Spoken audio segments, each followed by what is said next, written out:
인사가 만사다. 그런 말이 있죠.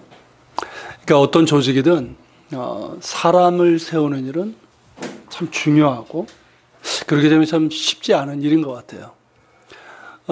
이것은 뭐 정부 기관도 그렇고 기업도 그렇고 뭐 자영업, 식당을 영업하는 분들도 그렇고 뭐 어떤 조직이든 그런 것 같아요. 그러니까 적절한, 적합한 사람을 그 자리에 세우고 그 사람을 통해서 조직이 추구하는 목적을 이루어가는 것이죠. 그것이 잘 되면, 그러니까 사람을 잘 세우면 아주 좋은 효과가 나타났지만 그렇지 않은 경우는 어떻게 됩니까?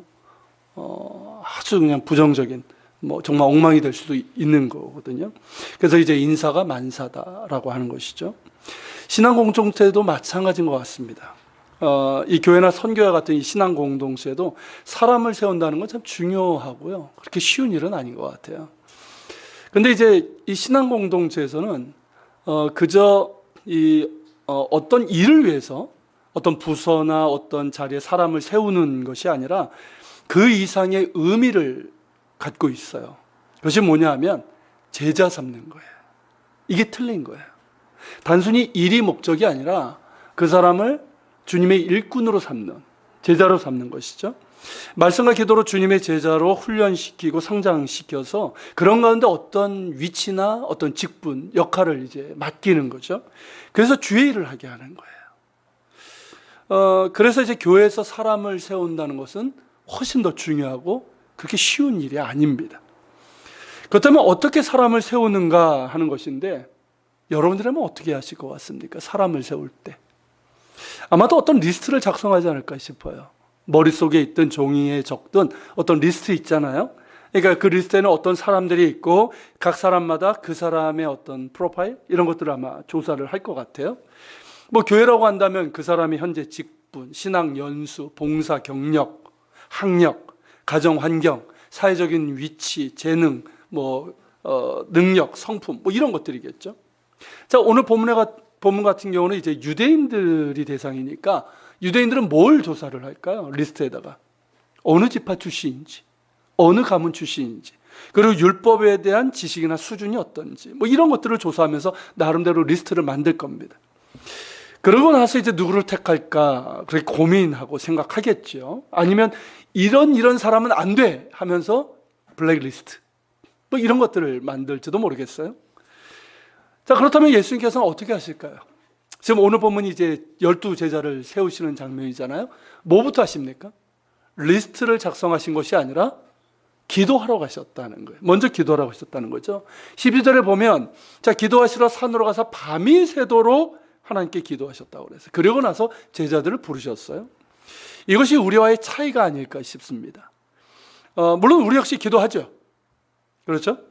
하지만 기도보다 먼저 내 머릿속이든 종이 위든 어떤 리스트를 적고 그것을 보고 먼저 고민하고 나름대로 판단하고 심지어 결정까지 다 하고 그러면서 기도할 때가 많은 것 같아요. 예를 들면 하나님께 보고하는 거죠. 찜찜하니까. 이런 경우가 아마 더 많을지 모르겠어요.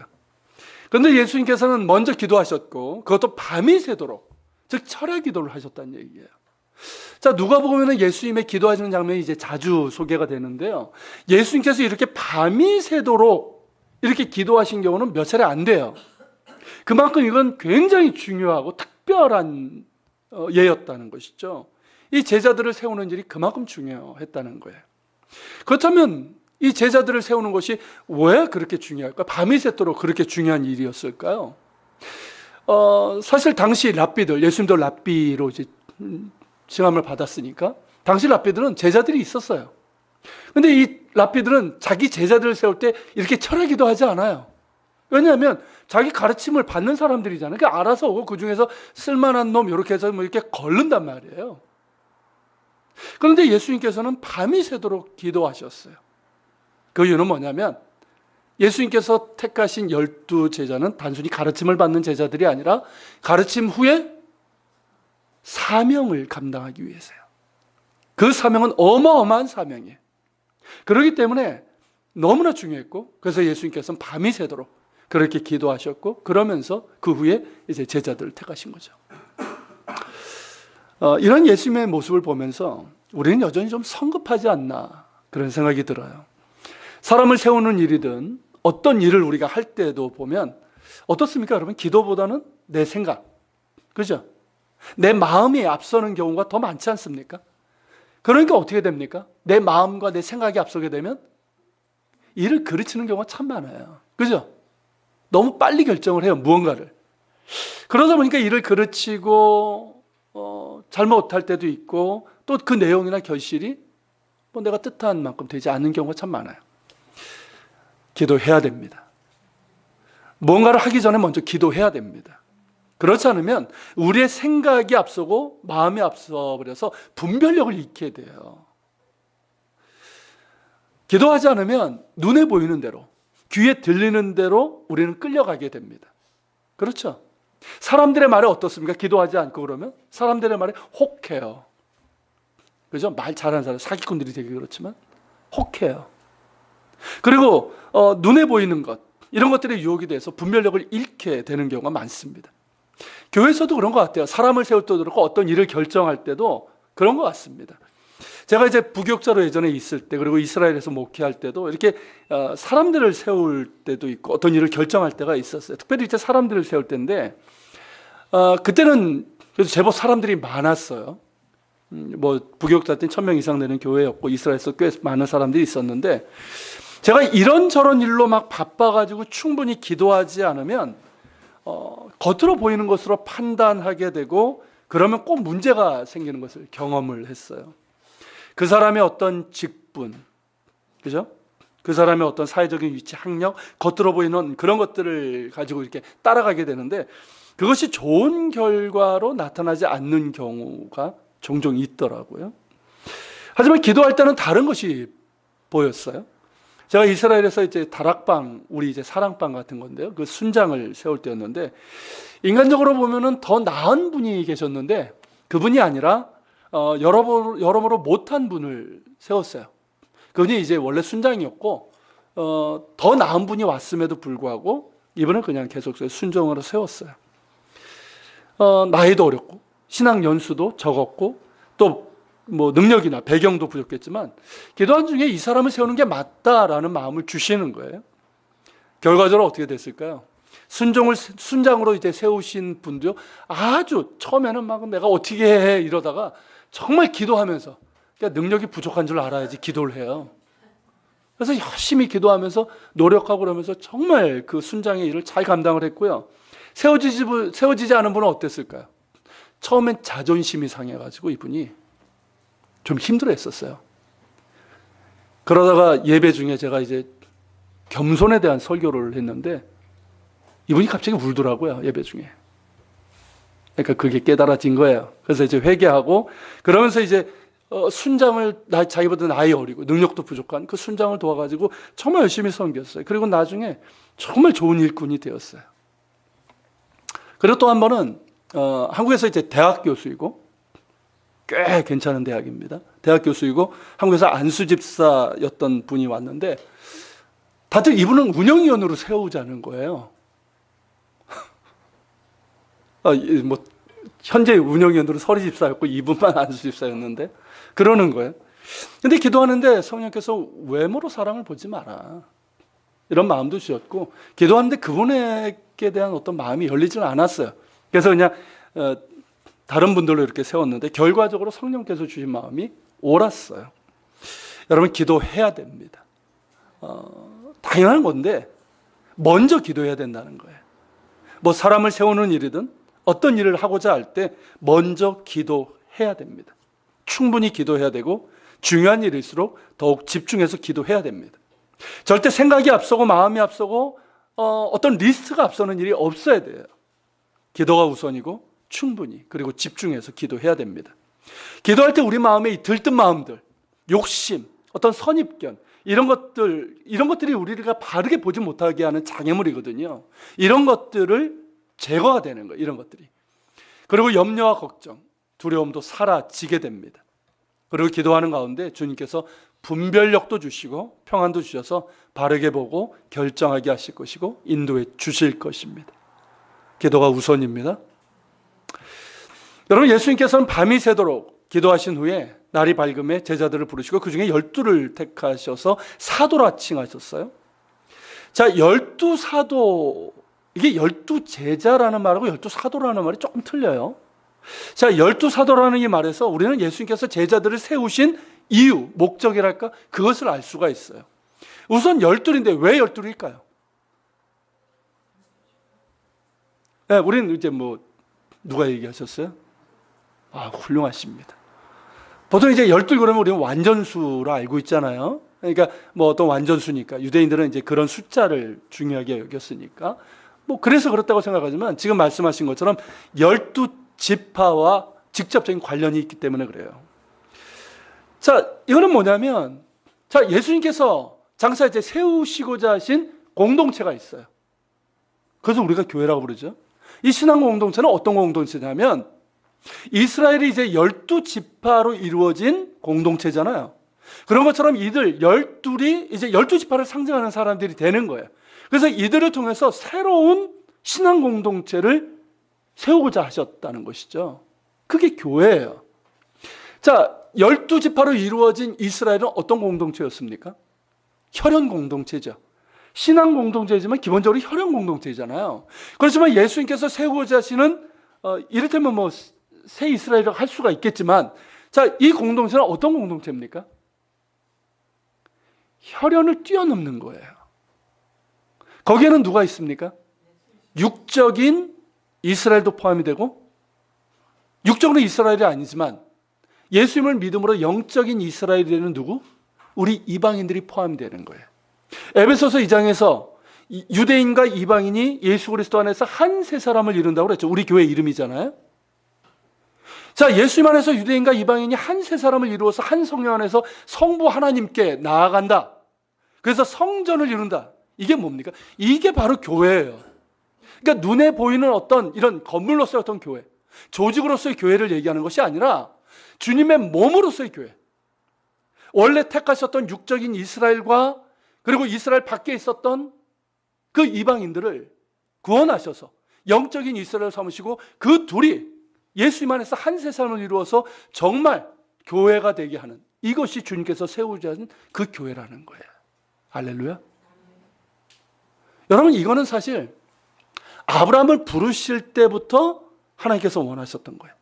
아브라함에게 창세기 12장에서 뭐라고 말씀하셨냐면, 너는 복이 될지라, 너로 말미암아 천하 모든 민족이 복을 얻을지라. 이 복이 뭡니까? 우린 이거 교인들 보면 이 복이 뭔지 몰라요. 그래놓고 복을 달라고 그래요. 아브라함 같은 복을 달라고. 저도 그랬어요. 이 복이 뭡니까? 하나님을 알게 되는 복이에요. 아브라함과 너희 후손을 통해서 모든 민족이 살아계신 한 분이신 하나님을 알게 되는 이 복이 너희들에게 주겠다는 거예요. 그러니까 이 복은 뭡니까? 이스라엘 백성들에게 주어진 사명인 거예요.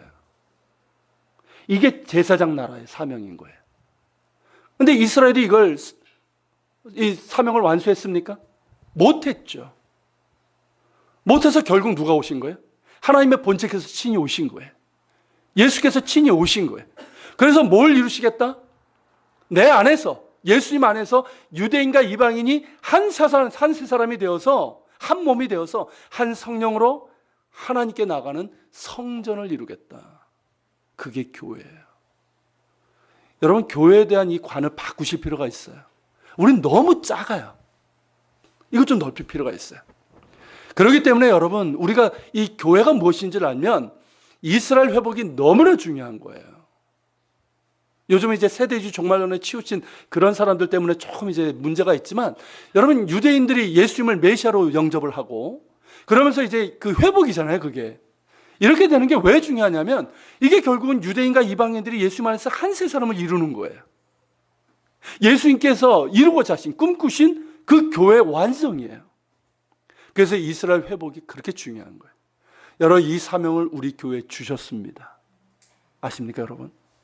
우리 교회가 아직 연약해서 이 사명을 많이 못하고 있지만, 우리 늘 기도하고 있잖아요. 여기 써 있잖아요. 아, 여기 안 써 있고, 어디? 주보에 써 있죠. 주보에 써 있어요. 이스라엘 회복. 북한 선교와 더불어서 우리 교회 중요한 선교적인 사명이에요. 여러분, 이것이 얼마나 감사한지 몰라요. 너무 중요합니다. 여러분, 잊지 마시고 이스라엘 회복을 위해서 기도하시길 바랍니다. 하나님께서 지금도 일하고 계셔요. 그 증거가 뭔지 아십니까? 그렇게 믿지 않을 것 같은 유대인들이 예수님을 메시아로 영접하면서 돌아오고 있다는 거예요. 그들이 누굴까요? 예수님을 메시아로 믿는 메시아닉 유대인들이에요. 지금 얼마나 많은 이들이 돌아오고 있는지 모릅니다. 하나님께서 회복시키고 계셔요. 우리가 거기에 동참할 수 있길 바랍니다. 자, 그리고 이제 사도라는 명칭인데요. 자, 12제자라고 할 때하고 12사도, 이게 뭐 이렇게 다르게도 이렇게 둘 다 부르는데, 제자라고 할 때는 뭐가 강조가 됩니까? 예수님의 가르침을 받고 예수님의 뒤를 따르는 사람이라는 게 강조가 되잖아요. 반면에 사도는 뭘까요? 사도. 히브리어로 이제 샬라흐라고 그러는데, 이게 뭐냐면 보낸다는 뜻이에요. 그러니까 사도는 뭐냐면 보내심을 받은 사람들이에요. 자, 보내심을 받았다는 얘기는 뭡니까? 무언가 사명을 주셨다는 거예요. 그리고 대리자의 역할을 한다는 거예요. 자, 그 사명이 뭡니까? 하나님 나라의 복음을 예루살렘과 온 유다와 사마리아 땅끝까지 이르러서 전하는 거예요. 세계 모든 열방 가운데 전하는 거예요. 예수 그리스도의 복음을 전하는 거예요. 그래서 그들을 통해서 교회가 세워지고 천하보다 귀한 영혼들이 구원받아 하나님의 백성이 되는 이 사명인 거예요. 어마어마한 사명이죠. 그렇지 않습니까? 엄청난 사명이에요. 세상을 뒤바뀌는 거예요. 세상을 뒤집어 엎는 혁명적인 사명이에요. 여러분, 이 사명을 그들에게 주시고자 하신 거예요. 그렇기 때문에 이들은 어떻습니까? 12를 택하신 건 뭐냐면 예수님의 제자들이 많았어요. 근데 특별히 12를 세운 건 뭐냐면 이들만큼은 어떻게? 늘 예수님과 함께 24시간 내내 같이 동행을 하는 거예요. 같이 먹고 같이 자고. 그렇게 하면서 예수님에게서 하나님 나라의 복음을 배우고 예수님을 닮아가는 그런 성장이 있게 되는 거예요. 그리고 예수님께서 그들에게 뭘 주실까요? 능력을 주실 겁니다. 그리고 세상 끝까지 그들과 함께 하실 거예요. 이게 바로 12사도예요. 여러분, 이런 중요한 사명을 받은 자들이 12사도입니까? 그러니까 어떻습니까? 예수님께서 밤이 새도록 기도하실 수밖에 없는 거예요. 그리고 여러분, 이런 사람이 12사도라고 한다면, 자, 뭔가 대단한 사람일 것 같지 않습니까? 그렇지 않아요? 이게 어마어마한 사명인데, 그렇지 않아요? 이게 그냥 일이 아니란 말이에요. 세상을 지금 뒤집는 사명이에요. 그러면 뭔가 대단할 것 같지 않습니까? 그렇죠? 막 그냥 뭔가 막 훌륭하고 어떤 뛰어난 능력도 있을 것 같고 뭐 지혜롭고 학력도 높고 엘리트 뭐 이런 사람들, 배경도 좋고 뭐 그런 사람일 것 같지 않습니까? 그게 당연하지 않아요? 물론 우리는 답을 알고 있기 때문에 어느 정도 사실 그게 당연한 거예요. 인간적으로 보면 말이에요. 그런데 어떻습니까, 여러분? 우리의 기대와는 전혀 다르게 12사도가 세워집니다. 자, 그들이 어떤 사람들인지 뭐 조금씩은 알겠지만 몇몇을 하나하나 좀 보도록 할게요. 자, 12사도, 12제자를 세우신 건 이 마태복음, 마가복음에도 있고 요한복음에도 그 이름이 나오기 때문에 이 비교를 하면서 볼 필요가 있어요. 이름이 조금씩 다르게 나오기 때문에 그래요. 자, 우선 베드로인데요. 이분이에요.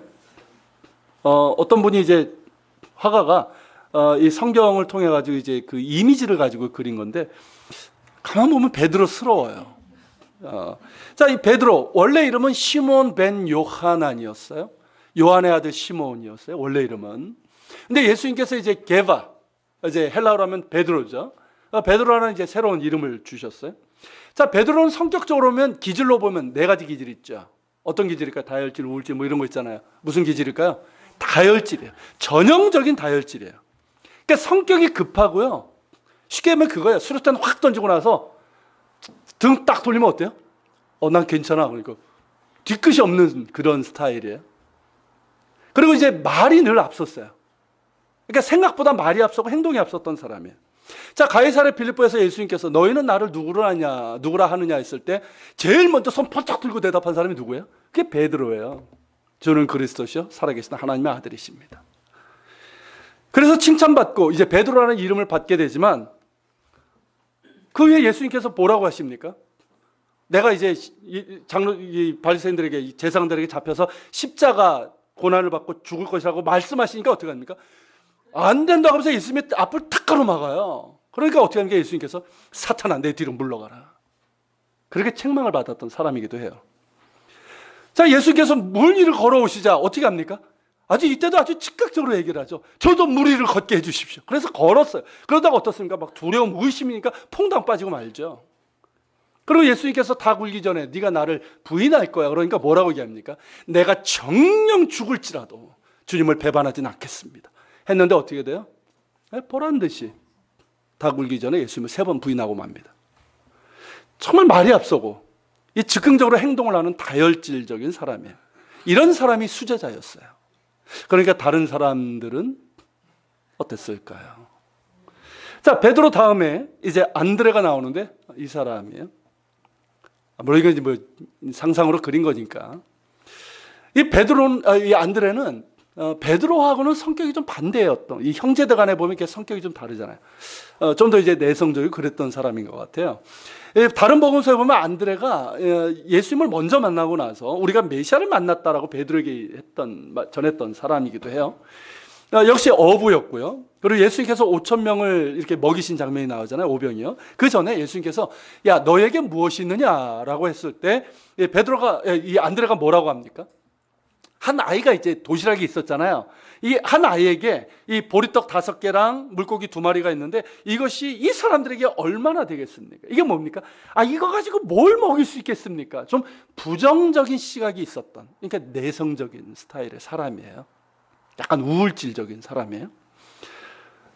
그러니까 이런 부정적인 사람이었고요. 예수님의 능력에 대해서 온전히 믿지 못했던 사람이죠. 그리고 그 외에는 그에 대한 기록이 많지 않는 평범한 그런 사람이에요. 자, 그 다음으로 이제 누가 나옵니까? 야고보와 요한이죠. 이 사람이 이제 야고보. 그러니까 야고보가 여러 나오기 때문에 세베대 아들 야고보고요. 그리고 이제 이 사람이 요한이에요. 둘은 형제입니다. 자, 베드로 안드로처럼 이제 갈릴리의 어부였고 동업자였죠. 자, 베드로가 예수님의 부르심을 받았을 때 그 옆에 있었잖아요. 그래서 같이 주님을 따랐던 사람이에요. 그리고 이제 베드로와 함께 야고보, 요한은 어떻게 됩니까? 예수님의 핵심적인 제자가 되죠. 늘 중요한 자리, 변화산 이런 데도 이 셋은 꼭 있었잖아요. 근데 예수님께서 이 야고보하고 요한 이 형제에게 별명을 하나 주셨어요. 그게 뭡니까? 보아너게라고 하는 별명. 우리말로 하면 우레 아들이라는 거죠. 우레 아들, 우레메, 우레 아들. 그러니까 무슨 뜻입니까 이게? 성격이 뭐 같다? 뭐 설교 중에 적합한 표현은 아닌데 지랄 같다. 그러니까 불 같다. 욱하는 성격이다. 이거예요. 그러니까 누구나 이제 뭐 그런 화를 낼 수 있지만 그런 사람들이 있잖아요. 그냥 툭하면 그냥 욱하고 막 불 같은 성격이 있잖아요. 막 이게 제어하지 못하는. 실제로 보면 누가복음 9장에 보면요. 예수님 일행이 사마리아로 이렇게 가셨는데 사마리아 사람들이 이제 유대인들이 싫어하잖아요. 그러니까 이제 막 거부하고 자신들을 반기지 않으니까 이 야고보가 요한이 뭐라 하면 예수님에게 하늘로부터 불을 내려가지고 이들을 멸하게 해달라. 그런 성격이었던 거예요. 뭔 얘기인지 알겠죠? 그러니까 아마도 예수님께서 그런 모습 때문에 보아너게라는 별명을 주시지 않았나 그런 생각도 들어요. 그리고 이 사람들은 출세에 대한 욕심도 많았어요. 그러니까 이들도 그랬고 그들의 어머니도 예수님께 찾아가서 뭐라고 그럽니까? 주님께서 왕이 되실 때 우리에게 한 자리 주십시오. 아주 출세 욕심도 많았던 사람이에요. 그래서 이제 다른 제자들의 시기를 불러일으켰던 사람이죠. 자, 그 다음에 이어지는 사람이 누굽니까? 빌립이고요.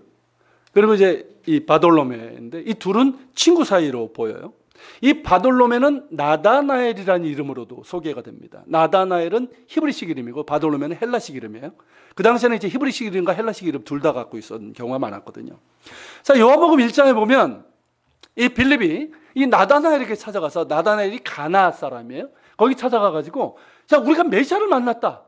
근데 그 메시아가 누구냐면 나사렛 예수다라고 그러니까 이 나다나엘이 뭐라고 합니까? 나사렛에서 무슨 선한 게 날 수 있느냐. 무슨 뜻입니까? 야, 나사렛 같은 촌동네 무슨 메시아가 나. 이 뜻이에요. 실제로 나사렛이라는 동네는 구약성경에 나오지도 않아요. 굉장히 작은 촌동네란 말이죠. 그러니까 인간적인 선입견, 이런 이제 판단 기준을 가지고 있었던 사람이었어요. 근데 빌립이 뭐라고 그럽니까? 와서 보라. Come and see. 이러죠. 와서 보라. 그래서 이제 빌립에 따라서 예수님을 만나게 되는데 예수님께서 뭐라고 하십니까? 너에게 간사한 것이 없다. 네가 무화과 나무 아래 있을 때부터 내가 너를 보았다 그러죠. 그때서야 뭐라고 합니까? 주는 이스라엘의 임금이십니다 라고 하면서 예수님을 따르게 돼요. 뭐 그 외에는 특별한 기록이 없어요. 자, 그리고 빌립의 경우는 하나의 기록이 있는데 요한복음에 보면 그런 장면이 나와요. 그러니까 예수님의 권능을 계속 보았지만 이게 예수님의 말씀 끝에 뭐라고 그러냐면 우리에게 아버지를 보여주십시오. 이게 그러니까 하나님을 보여달라는 거예요. 예수님께서 나의 아버지 하나님을 얘기를 하니까. 근데 예수님께서 뭐라고 하십니까? 나를 본 자는 이미 아버지를 보았거늘 어찌하여 아버지를 보이라 하느냐라고 하셨죠. 그러니까 빌립 역시 어떤 사람이었어요? 영적인 눈이 밝지 않았던 사람이에요. 그런 사람이었어요. 자, 그러고 나서 이제 누가 나옵니까? 마태. 이 사람은 전에 한번 보여드렸죠. 레위라고도 나오고. 그리고 이 사람은 누굴까요? 도마. 분위기가 도마죠. 자, 이 둘은 이름만 가지고도 따라 나오는 게 있어요. 마태는 세리. 그렇죠? 도마는 의심 많은. 뭐 의심 많은 도마. 이게 늘 따라다니잖아요. 자, 마태는 앞에서 우리가 본 것처럼 세리, 레위와 동일 인물이에요. 세리였고, 그러다 보니까 백성들에게 어떤 인물? 매국노. 그렇죠? 매국노잖아요. 배신자, 부정한 죄인. 이렇게 이제 비난을 받던 사람이었어요. 그리고 도마는 이제 디두모라고도 하는데요. 이 사람은 이제 예수님의 부활을 믿지 않았죠. 예수님께서 부활하신 후에 나타났을 때 그 자리에 없었고, 그러니까 그 얘기를 듣고 믿지 않았던 거예요. 그러면서 뭐라고 합니까? 내 손가락으로 예수님의 그 못자국에 내가 집어넣고 예수님이 창찔린 그 자국에 내 손을 집어넣지 않고는 내가 믿지 않겠다. 그랬던 사람이었죠. 우리와 참 비슷한 데가 많아요. 의심 많은. 그렇죠? 자, 도마 역시 말이 앞섰는데 뭐라고 그러면 우리도 주와 같이 죽으러 가자. 이런 말을 했었어요. 주님께서 십자가 고난이니까 우리도 주님과 함께 죽으러 가자 했던 사람이에요. 근데 불과 며칠 만에 예수님께서 체포됐을 때 어떻게 합니까? 도망갔던 사람이에요. 자, 이어서 알페오 아들과 세롯이라고 하는 시몬이 나와요. 자, 이 사람이 이제 알페오의 아들 야고보입니다. 이 야고보는 성경에 야고보가 많이 나와요. 예수님의 제자 중에도 야고보라는 이름이 여럿 있는데 앞에 세베대의 아들 야고보가 있었죠. 요한의 형제. 그하고 이제 구별하기 위해서 그때는 성이 없었잖아요. 그래서 이제 알페오의 아들 야고보라고 나오고요. 또 다른 복음서는 작은 야고보라고도 나옵니다. 그러니까 요즘으로 하면 뭘까요? 교회 내에서도 이름 똑같은 분들이 있잖아요. 그럼 어떻게 될까요? 주보에 A, B, 뭐 큰, 작은, 그거는 조금 이제 좀 오해 소지가 있기 때문에 A, B 이렇게 하잖아요. 그런 식이에요. 이게 야고보 B 그런 사람이에요. 근데 여기서 주목할 사람이 뭐냐면 야고보 이 사람에 대해서는 그렇게 뭐 기록이 없으니까 바로 이 사람이에요. 셀롯이라고 하는 시몬이라는 이 사람이에요. 자, 셀롯이라고 됐는데 정확한 발음은 뭐냐면 젤롯이에요. 젤롯이 뭐냐면 이게 열심, 투기 그런 뜻이에요. 열심으로 번역될 수 있는. 그래서 이 젤롯을 뭐라고도 부릅니까? 우리말로 열심당이라고도 부르는 거예요. 자, 이 사람이 마태복음에서는 가나나인 시몬이라고 나와요. 이거를 많은 분들이 헷갈려요. 가나안인으로 알아요. 아니에요. 가나나인이에요. 가나나인이 무슨 뜻이냐면 아람어로 이 열심당을 뜻하는 표현이에요. 그러니까 열심당이라는 뜻이죠. 자, 열심당, 이 사람들은 어떤 사람들입니까? 무력을 통해서 이스라엘의 독립을 구했던 사람이에요. 이를테면 독립투사, 우리나라 일제시대 때. 그러니까 무력을 통해서 그런 거죠. 이제 로마 입장에서 보면 뭡니까? 테러리스트. 그런 사람인 거예요. 자, 그리고 이 사람들은 그러다 보니까 칼을 품고 다녔어요. 이렇게 단도 있잖아요. 이 단도를 항상 이 품에 품고 다녔어요. 그러고 있다가 기회가 되면 어떻게 될까요? 누굴 죽일까요? 로마 군인들, 로마 어떤 고위 관리들, 그 로마 앞잡이, 매국노들, 헤롯 당들, 이런 사람들. 그 대상 중에 하나가 누구였을까요? 세리였어요. 그래서 이 단도를 여기다 품고 다니기 때문에 로마 사람들은 이 단도라는 말이 시칼이라는 뜻이거든요. 시칼이라고 불렀어요. 우리말로 하면 시칼. 뭐 그런 거예요. 아무튼 자, 보세요. 자, 이렇게 열심당, 그러니까 세리도 암살 대상으로 포함하는 이 열심당 중에 하나였던 이 시몬이라는 사람이 지금 이 예수님의 제자 공동체에 있다는 거예요. 누구와 함께? 세리였던 사람과 함께. 뭔가 분위기가 지금 심상치 않죠. 비록 세리를 그만두었다고 하지만 매국노였던 자였잖아요. 그죠? 친일파였던 사람이에요. 쉽게 얘기하면. 자, 그러면 억한 심정만 가지면 어떻습니까? 언제든 죽일 수 있어요.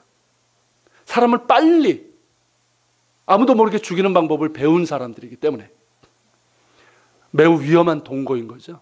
적과의 동침 뭐 그런 거예요. 자, 마지막으로 야고보의 아들 유다와 예수님을 팔게 될 누구? 가룟 유다인데요.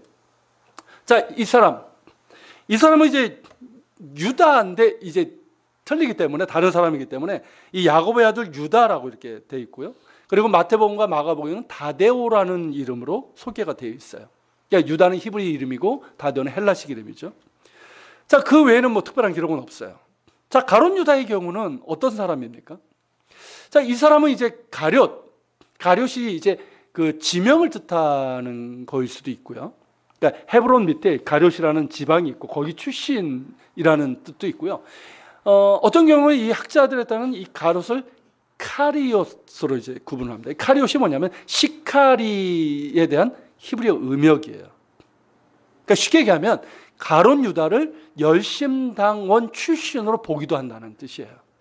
어쨌든 그런 사람이에요. 그런데 이 가룟 유다는 예수님의 공동체에서 회계 일을 맡았던 사람이에요. 그러니까 계산에 밝고 그래도 그 중에서 제일 똑똑했던 사람이었다는 거죠. 그러나 나중에 어떻게 됩니까? 은30에 예수님을 팔아넘기게 됩니다. 그리고 그 죄책감에 스스로 목숨을 끊게 되죠. 자, 보십시오, 여러분.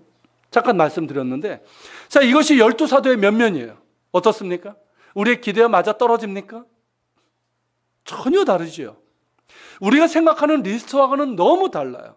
앞서 말씀드린 것처럼 우리라면 먼저 리스트를 만들 거예요. 만일 블랙리스트라고 하면 어떤 사람을 쓸까요? 블랙리스트가 뭔지 아시죠? 돼서는 안 되는 사람.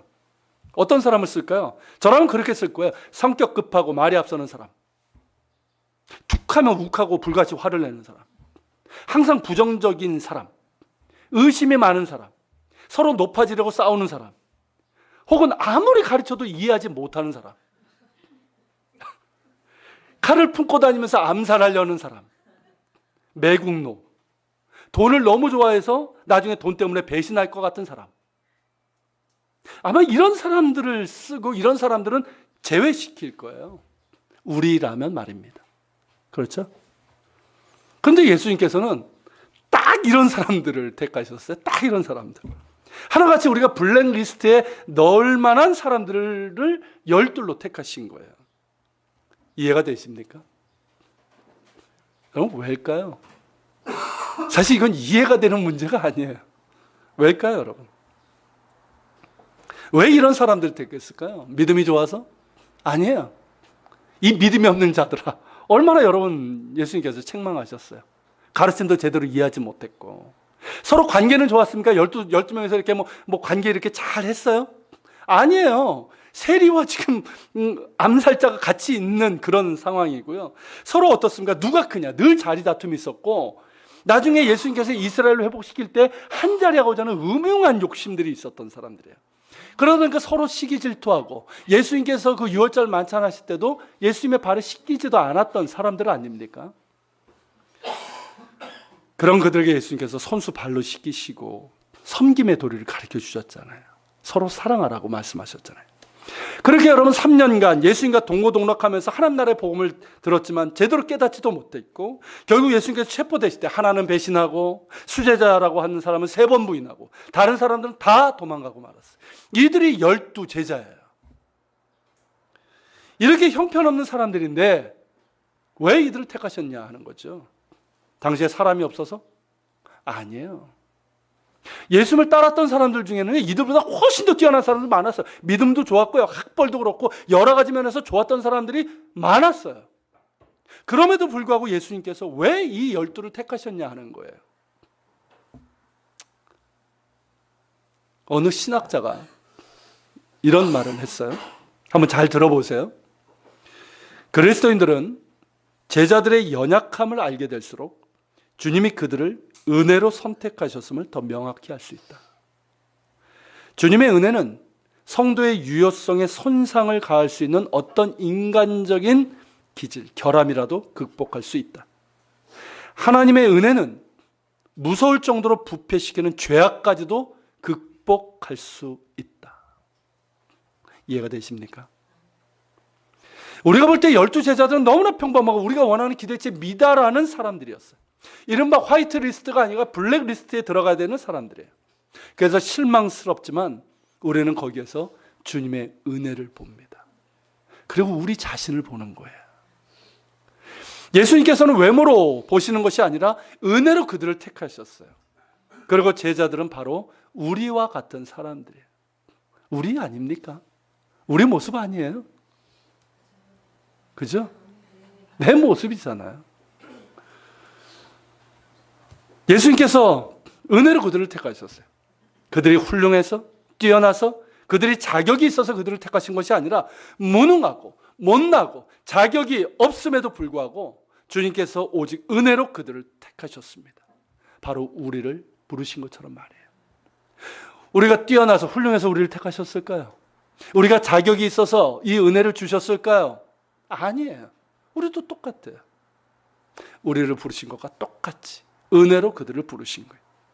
그리고 한결같은 그 은혜로 그들을 끝까지 품으셨고 세상 끝까지 사랑하시는 사랑으로 그들을 만들어 가셨습니다. 그래서 마침내 정말 사도로 만드신 거예요. 우리는 이 이야기의 끝을 압니다. 그렇죠? 자, 이 12 가운데 가룟 유다를 제외하고 모두 어땠습니까? 모두 십자가에 달리시고 부활하신 예수 그리스도의 증인이 되었어요. 그래서 예루살렘과 유다와 사마리아 땅끝까지 이르러서 복음을 전했고요. 그들이 가는 곳마다 교회가 세워졌고 수많은 사람들이 회개하고 주님께 돌아왔어요. 베드로와 제자들은 사람 낚는 어부가 되리라. 그 말씀대로 사람 낚는 어부가 됐고요. 또 그들은 우리에게 이 복음서와 서신서를 남겨서 예수님의 가르침과 삶에 대해서 우리에게 전하고 있어요. 그리고 그들의 변화된 모습을 우리에게 보여주고 있어요. 그리고 성령께서 그들을 통해서 우리에게 하시고자 할 말씀을 우리에게 전하고 있어요. 그게 성경 안에 들어가 있지 않습니까? 그들은 완전히 변화되었어요. 성령의 능력으로 행했어요. 정말 주님 사랑으로 사랑했습니다. 예수님을 닮은 인격과 삶의 열매를 맺어갔어요. 이전처럼 성격 급하고 불같고 시기 질투로 가득하고 욕심과 의심이 많았던 그런 사람들이 아니었습니다. 예수님을 닮은 작은 예수들이었어요. 또한 요한계시록을 기록한 사도 요한을 제외하고 이 모든 제자는 어떻게 됩니까? 복음을 전하다가 순교를 당하게 되죠. 그들은 예전처럼 그 죽음 앞에 두려워서 도망가거나 예수님을 부인했던 그런 사람들이 아니었습니다. 십자가에 거꾸로 매달리고 창에 찔리고 쇠 몽둥이에 맞고 산채로 껍질이 벗겨지는 그 순간에도 기쁨으로 예수님을 전했고 승리의 찬양을 하면서 영광의 순교를 했습니다. 그리고 지금 하나님의 보좌 좌우에서 우리를 응원하는 증인이 되고 있는 거예요. 할렐루야. 여러분, 이런 변화가 어떻게 가능할까요? 우리와 똑같은 사람들이에요. 어떻게 이런 변화가 가능할까요? 주님의 은혜입니다. 주님의 은혜. 죄 많고 자격 없는 자들을 택하셔서 씻기시고 가르치시고 변화시키시고 새롭게 하시는 주님의 은혜입니다. 무능한 자에게 능력을 주시고 미련한 자에게 지혜를 주시고 겁 많은 자에게 담대한 용기를 부어주시고 눈먼 자에게 밝은 빛을 주시고 육의 사람에게 성령을 부어주시는 주님의 은혜입니다. 그들을 사랑하셨고 자기의 목숨을 버리기까지 사랑하셨습니다. 그들을 끝까지 사랑하셨고 부활 승천하신 후에도 성령님을 통해서 그들과 함께 하신 주님의 은혜입니다. 그 은혜가, 그 사랑이 오합지졸의 그들을, 평범하다 못해서 수준 미달인 그들을 예수님의 증인으로, 복음의 전도자로, 교회 개척자로, 세상을 변화시키는 사도로, 예수님을 닮은 작은 예수로 만드신 겁니다. 모든 것이 주님의 은혜이고 사랑입니다. 그리고 여러분, 그 은혜와 사랑이 우리에게도 동일하다는 거예요. 할렐루야. 주님의 그런 은혜와 사랑이 우리에게도 동일하다는 거예요. 주님께서 우리를 부르셨습니다. 우리를 부르신 이유가 뭘까요? 단지 그냥 신자가 되라고, 그러니까 여러 종교 중에 하나를 믿는 신자가 되라고요? 아니에요. 제자가 되라고. 주님의 제자가 되라고. 주님의 부르심은요, 제자로의 부르심이에요. 기억하십시오, 여러분. 신앙 연수가 어떻든 나이가 어떻든 꼭 기억하세요. 예수님께서 여러분들을 택하시고 부르신 이유는 딴 거 아니에요. 나의 제자가 되라는 거예요. 예수님의 제자가 되라는 거예요. 예수님의 가르침을 통해서 예수님을 닮아가는, 예수님을 전하고 예수님의 증인이 되는 작은 예수가 되라. 이게 주님께서 여러분들 택하신 이유예요. 우리 사회사 친구들도 마찬가지예요. 이게 주님의 부르심이에요. 이 부르심에 응답할 수 있는 우리가 될 수 있기를 바랍니다. 아직도 주님의 부르심에 온전히 믿음으로 반응하지 못했다면 이 시간 마음을 열고 반응하시길 바랍니다. 영접하심으로 반응하세요. 그리고 주님을 제자로서의 부르심이라는 걸 기억하면서, 여러분, 예수님께서 나를 부르신 것은 그저 나의 마음의 안정, 삶의 안정을 위해서, 어떤 부요를 위해서 나를 부르신 게 아니라는 걸 기억하십시오. 그것을 위해서 십자가에 지신 거 아니에요. 그저 나의 품이 있고 교양 있는 종교 활동을 위해서 나를 부르신 것이 아닙니다. 예수님 닮은 작은 제자가 되라고, 예수님을 전하는 증인이 되라고 우리를 부르셨습니다. 그리고 우리가 무슨 자격이 있어서 부르신 게 아니에요. 만약에 여러분들 가운데 내가 어떤 자격이 있어서 나를 불렀다고 하면 그건 교만이에요. 회개해야 될 교만입니다. 저는 정말 100% 진실되게 고백할 수 있어요. 저는 아무런 자격이 없어요. 그렇지만 주님께서 오직 긍휼하신 은혜로 저를 불러주셨고 또 목사라는 직책도 허락해 주셨습니다. 여러분, 이게 주님의 은혜예요. 아무런 자격이 없지만 무능하고 미련하고 교만하기 짝이 없는 우리지만 그 은혜로, 우리를 긍휼하신 은혜로 우리를 불러주셨어요. 그리고 그 은혜로 우리를 만들어 가실 것입니다. 할렐루야. 여러분, 돌아보면 지금 나의 나 된 것은 누구로 된 겁니까? 내 잘나섭니까? 안 되면 조상 탓, 잘나면 지 탓. 내 탓입니까? 아니에요. 사도 바울이 얘기하는 것처럼 나의 나 된 것은 오직 하나님의 은혜예요. 주의 은혜예요. 내가 지금까지 이나마 그래도 만들어진 건 주님의 은혜예요. 그렇다면 나를 만들어 가실 분도 오직 주님이시고 주님의 은혜입니다. 12를 정말 사도로, 주님의 사람으로, 증인으로, 작은 예수로 만드신 것처럼 나도, 우리도 그렇게 만들어 가실 것입니다. 그 소망 있는 자들이 바로 우리예요. 아십니까? 지금의 나의 모습이 아니라 장차 주님께서 만들어 가실 나의 모습을 보면서 오늘을 믿음으로 사는 사람들이 바로 우리들입니다. 지난주 예배 찬양을, 특별히 제가 어제 찬양을 준비하면서 요즘 말로 두 곡에 제가 꽂혔어요. 그게 제가 카톡에 올린 그 찬양이에요. 하나는 앞서 부른 하나님의 세계라는 곡이 있고요. 다른 하나는 설교 후에 부를 원하고 바라고 기도합니다라는 찬양입니다.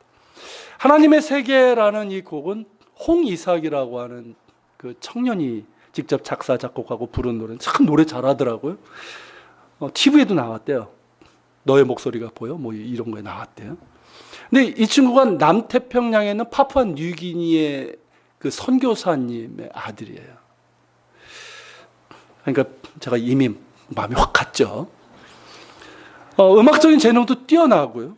음악도 좋아했는데 어려운 일로 인해서 음악을 포기해야 되는 그런 상황에 이르렀어요. 근데 그런 가운데 주님 앞에 다시 엎드려서 다시 힘을 얻고 자신의 신앙 고백을 담은 고백이 바로 하나님의 세계예요. 제가 첫 소절을 듣고 아주 소름이 끼쳤어요. 이 곡을 만들 때가 이 친구가 20대 초반이었어요. 근데 이 청년의 마음에 예수가 있는 거예요. 분명하게 복음이 있는 거예요. 하나님 나라가 있는 거예요. 여러분, 첫 구절 한번 보세요. 아까 노래 처음 부르는 거라 이 친구 안 보여주네. 가룟 유다. 보세요. 첫 구절이에요. 참 아름다운 곳이라 주님의 세계는. 정말 내가 나갔고 솔직할 수 있는 곳. 조금이라도 나의 의라고 말할 수 없는 이곳. 이곳이 바로 주님의 세계라. 복음이죠. 이게 정말 마음으로 깨닫으시면 진짜 복음이 있는 분들이에요. 여러분, 정말 예수님을 만난 사람만이 알 수 있는 비밀을 말하고 있어요. 주님의 은혜를 알면요, 조금도 나의 의를 말할 수가 없어요. 그게 은혜예요.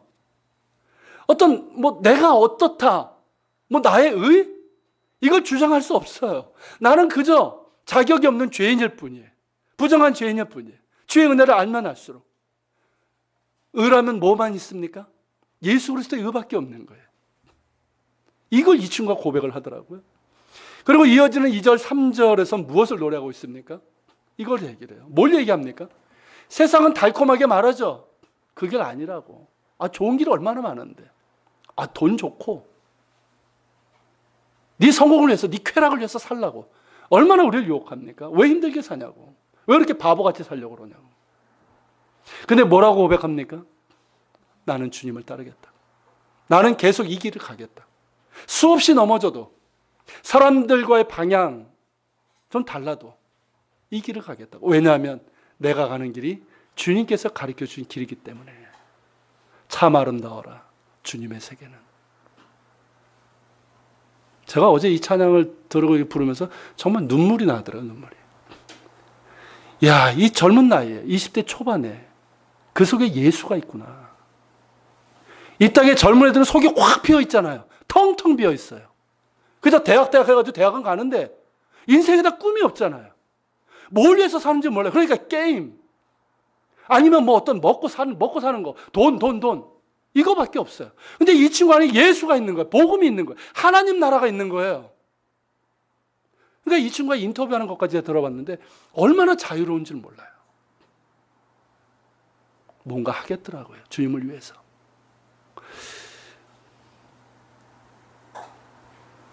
우리 청년들 그리고 우리 사회사 아이들이 이 청년처럼 그 속에 예수가 있었으면 좋겠어요. 정말 복음 있고 하나님 나라가 있었으면 좋겠어요. 그리고 우리 모두도 이런 고백을 주님 앞에 드릴 수 있기를 소망합니다. 그리고 민호기 목사님의 원하고 바라고 기도합니다. 오늘 이제 예배 후에, 오늘 조금 예배가 늦게 끝날 거니까 그냥 포기하시고요. 이 찬양인데요. 제가 이 찬양도 들으면서 오늘 이렇게 잠꼬대도 이게 나오더라고요. 아침에도 그렇고. 어떻습니까, 여러분? 이 세상 살아가는 동안, 그리고 주의 길을 걸어가는 동안 내 힘을 의지하고 세상 것을 의지할 수 있을까요? 의지할 수가 없어요. 오직 주님만 의지할 수밖에 없어요. 그래서 우리는 기도하는데 기도하다 보면 어려운 일도 만나고요. 때로는 정말 낙심되는 일도 있어요. 그렇지만 기도하고 낙심하지 말 것은 뭘까요? 주께서 나의 참 소망이 되시고 기쁨이 되는 거예요. 그렇죠? 그렇기 때문에 우린 기도하면서 낙심하지 않습니다. 낙심될수록 더 기도하는 거예요. 내 상황이 처절하면 더 처절하게 기도하는 거예요. 왜냐하면 주님께서 나의 소망이 되시고 기쁨이 되시기 때문인 거죠. 그러면서 감사하는 거 아닙니까? 후렴에서는 이렇게 노래하는데 너무 좋아요. 어떻게 가사를 이렇게 만들었나? 한번 읽어보시겠습니까? 하나님의 꿈이 나의 비전이 되고 예수님의 성품이 나의 인격이 되고 성령님의 권능이 나의 능력이 되길 원하고 바라고 기도합니다. 여러분, 이게 제자들의 기도 아니었을까요? 자, 부활하신 예수님을 전하면서 세상 가운데 예수님을 나타내는 작은 예수로 살아가면서 어둠의 땅에 복음을 전하고 교회를 세워 나가면서 이들이 원하고 바라고 기도한 게 뭐겠어요? 이거죠. 예수님의 꿈이 나의 비전이 되고 그렇게 해주셨어요. 예수님의 성품이 나의 인격이 되고 성령님의 권능이 나의 능력이 되길 늘 원하고 바라고 기도했던 사람들이에요. 이들이 제자들이었어요. 여러분, 이것이 우리의 기도가 되었으면 좋겠습니다. 나의 욕심과 야망이 아니라 하나님의 꿈이 나의 비전이 되었으면 좋겠어요. 그리고 나의 못난 성품이 예수님의 성품을 닮아가서 정말 우리도 작은 예수라 그렇게 인정받았으면 좋겠습니다. 그리고 무능한 내가, 우린 무능해요. 여러분, 능력이라 할 때 어떤 스펙을 얘기하는 게 아니에요. 우린 정말 무능한 사람들이에요. 그렇지만 성령님의 권능을 받아서 주님의 일을 해나갈 수 있는 이것을 우리가 원하고 바라고 기도하는 우리가 되었으면 좋겠습니다. 주님께서 그렇게 해주실 거예요. 여러분, 우리와 똑같이 못나고 미련하고 자격이 없는 이 수준 미달의 12를 택하시고 당신의 사람으로 만드셔서 하나님 나라의 일꾼으로 만드신 예수님께서 우리가 이렇게 원하고 바라고 기도한다면, 그리고 주님을 바라본다면 주님께서 우리도 그러한 당신의 사람으로 만들어 가실 것입니다. 할렐루야.